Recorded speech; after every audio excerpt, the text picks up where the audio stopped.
रहीम अस्सलाम वालेकुम वीवर्स, मैं हूँ बशरा जहाज और आप देख रहे हैं लाइफ विद रूमी। तो वीवर्स, आज आपके लिए मैं लेके आई हूँ नॉर्मल रूटीन की एक सब्जी, यानी कि आज हम बनाने जा रहे हैं करेले कीमा। तो करेले कीमा जो है वो मोस्टली लोगों की हर दिल अजीज जो है वो डिश है। तो वीवर्स, अब मैं बताऊंगी कि मुझे इसके लिए कौन कौन से इंग्रेडिएंट्स की ज़रूरत है।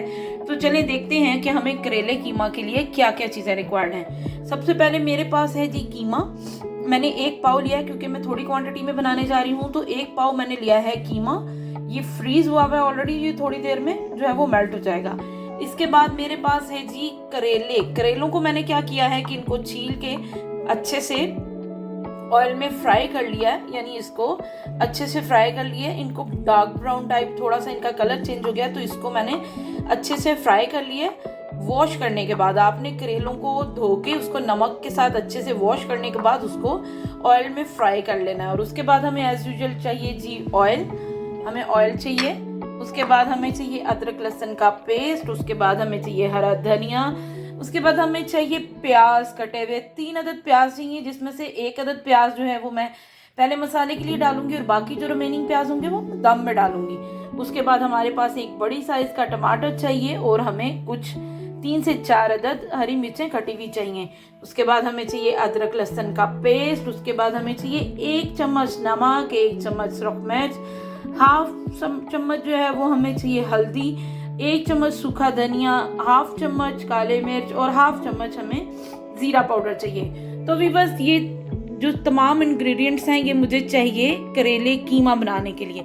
तो अभी मैं आपको बताऊंगी कि करेले कीमा कैसे बनता है। नेक्स्ट आइए देखते हैं कि अब हम इसको कैसे बनाते हैं जी। तो व्यूअर्स, मैं क्या करूंगी कि प्रेशर कुकर के अंदर जो है वो मैं 2 स्कूप्स जो है मैंने ऑयल के डाल दिए हैं।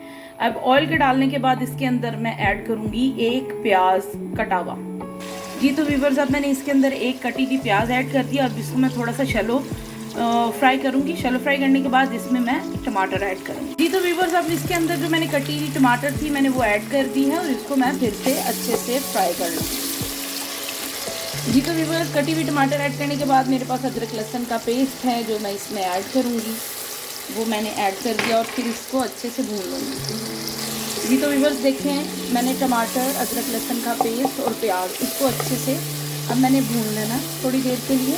2 से 3 मिनट तक इसको मैं अच्छे से जो है वो शैलो फ्राई करूँगी और इसके बाद फिर इसके अंदर मैं बाकी मसाला जात ऐड करूँगी जी। तो व्यूअर्स, मेरे पास जो मसाला जात थे जो ऑलरेडी क्वांटिटी में आपको बता चुकी हूँ, ये सारी की सारी मैं इस मसाले में ऐड करके इसको फिर से फ्राई कर लूँगी अच्छे से जी। तो व्यूअर्स देखें, ये कुछ इस तरह का मसाला बन जाएगा। अब इसके अंदर मैं क्या करूँगी, कीमा ऐड कर लूँगी और कीमे को इसके अंदर ऐड करके इसमें अच्छे से भून लूँगी कीमे को जी। तो व्यूअर्स, इसके अंदर अब मैंने कीमा ऐड कर दिया है। अब इस कीमे को इसके अंदर मैं भून लूँगी।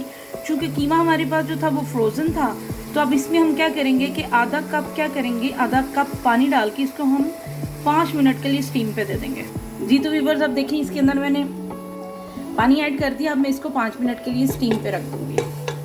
बस देखें, जैसे ही मैंने स्टीम खोली तो उसके अंदर से इस तरह का ये जो है वो भुना हुआ कीमा आ गया। अब ये जो कीमा आ गया है इसके अंदर अब मैं क्या करूँगी, अब मेरे पास है सब्ज़ मिर्च कटी हुई, वो डाल के मैं इसको अच्छे से भून लूँगी जी। तो व्यूअर्स, इसके अंदर मैंने हरी मिर्च ऐड कर दी। अब मैं इसको अच्छे से भून लूँगी और कीमे को मैं तब तक भूनूँगी जब तक इसके अंदर से इसकी जो अपनी ही खुशबू होती है वो ख़त्म नहीं हो जाएगी और मसालों की खुशबू आना नहीं शुरू हो जाएगी। यानी तकरीबन आप इसको 7 से 10 मिनट के करीब इसको अच्छे से भूनेंगे।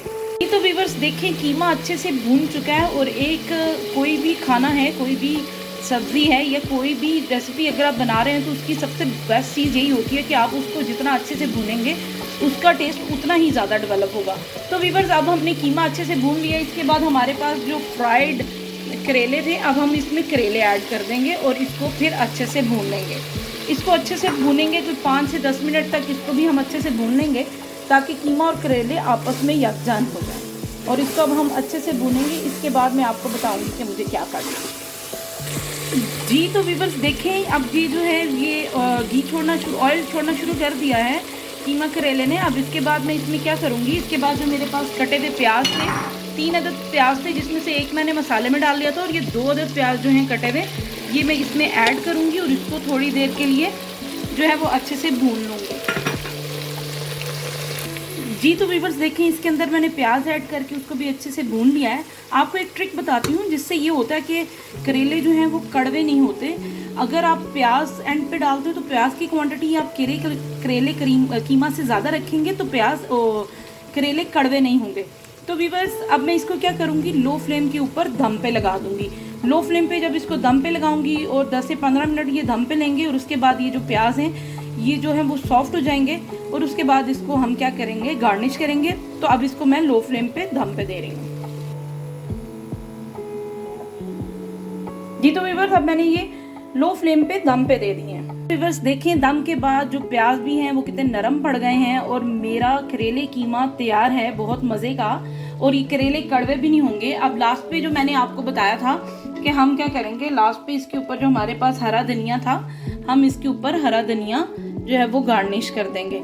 ये हरा धनिया इसके ऊपर गार्निश करेंगे तो जनाब हमारे मज़े के करेले कीमा तैयार हैं। उम्मीद करती हूँ आपको मेरी ये रेसिपी पसंद आई होगी। मेरी रेसिपी पसंद आई है तो इसको लाइक करें, शेयर करें और मेरे चैनल को सब्सक्राइब करें और बेल आइकॉन ज़रूर प्रेस करें ताकि मेरी वीडियोस टाइमली आपको मिल सकें। अपना बहुत ख्याल रखिएगा। फ़ी अमानुल्लाह।